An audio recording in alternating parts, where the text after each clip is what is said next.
What is up everyone, welcome back to another Gunpla review, and this right here has to be the Gundam model kit with the worst, absolutely worst name I've ever reviewed. I mean seriously, Gundam Gusion Rebake Full City, or in Japanese, Gundam Gusion Rebake Furushitty. Seriously, I shit you not, it says Furushitty. The Gundam Gusion I get, fine. Rebake is a bit weird, I don't really know what they're getting at with that, but I assume it's a remodeled version of the Gusion, so it makes some kind of sense in a weird way. I guess it was put in the oven twice, but seriously, Furushitty.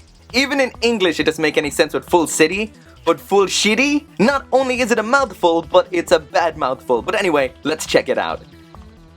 So there it is out of the box and all put together, and I have to say this definitely looks far from shitty. The original Rebake looked fantastic, but this sharper, more angular, more threatening version definitely looks a whole lot cooler. Of course, like with the previous Rebake, and a little more so here, the weakest aspect of this kit has to be the amount of stickers. If you are planning on painting this, which I would definitely recommend, then you've got absolutely nothing to worry about there. There's also plenty of panel lining opportunities on here. Sadly, I didn't get around to doing that, but that would definitely make all of those nice proportions and angles pop. But all in all, this suit looks absolutely fantastic. I also have to mention before I forget, I love the fact that that typical Gundam face is buried in behind all that armor. That looks awesome.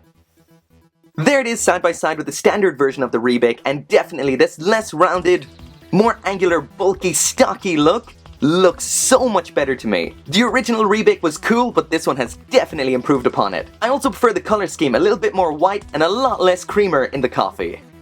So there's the Gusion Rebake Full City with everything that it comes with. So what we get is two versions of the head, that open version you've seen already, as well as this closed version here on the right. Both are cool, I definitely prefer the open one. Both have a lot of stickers, but the closed one is a little bit worse, as those antennae there on the side, that's a big orange sticker. As for manipulators, we've got a standard set of holding ones, as well as these ones right here, which are at a slight angle, and these are for using with the scissors. As for weapons, we have the knuckle guards, which attach onto the manipulators, just like so. Lastly then, we have that huge scissors, when not in use, can be attached around here onto the back like that. So there is that attached. It can also be held in the hand as a shield, albeit a bit on the awkward side. But of course the main event is that this thing is a massive scissors. So these little sections pull out from the bottom like that, then these two outer sections bend up like that, and as you can see, that's your scissors right there, and it is functional. It does move like this. Well, it's not functional, you won't cut anything with it,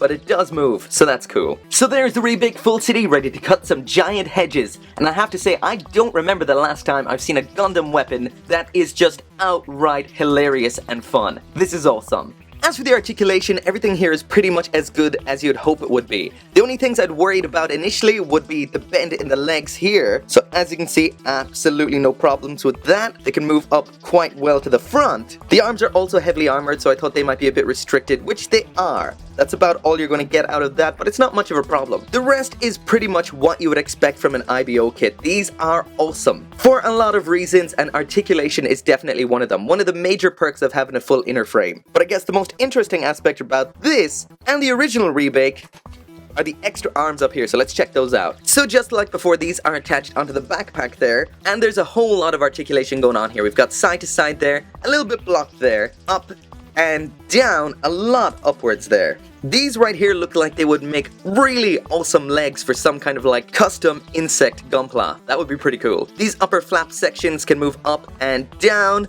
and that's all they can do. But of course, the most awesome aspect about this mobile suit is the extra arms, which are tucked away up in here. So after they've tucked out, you just slide them up a little further like that, and there you go. That is absolutely awesome. The arms this time around with this Rebake are a little bit, I guess, smaller or weaker looking. I like the little shield aspect on the back of them. So there is the original Rebake's set of arms there for a quick comparison, and as you can see, they're a little bit thicker, a little bit stronger looking. I guess they kind of look like a Graze's arms.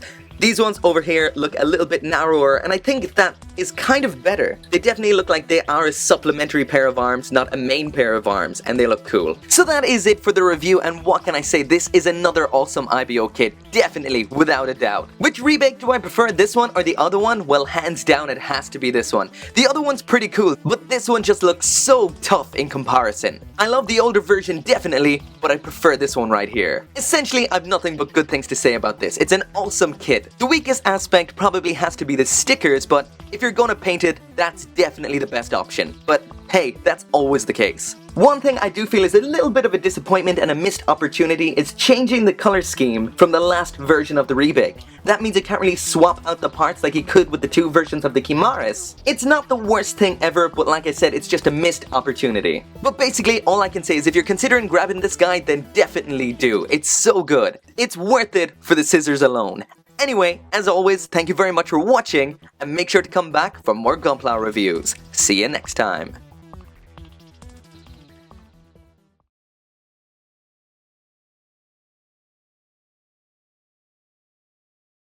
Now that's what I'm talking about.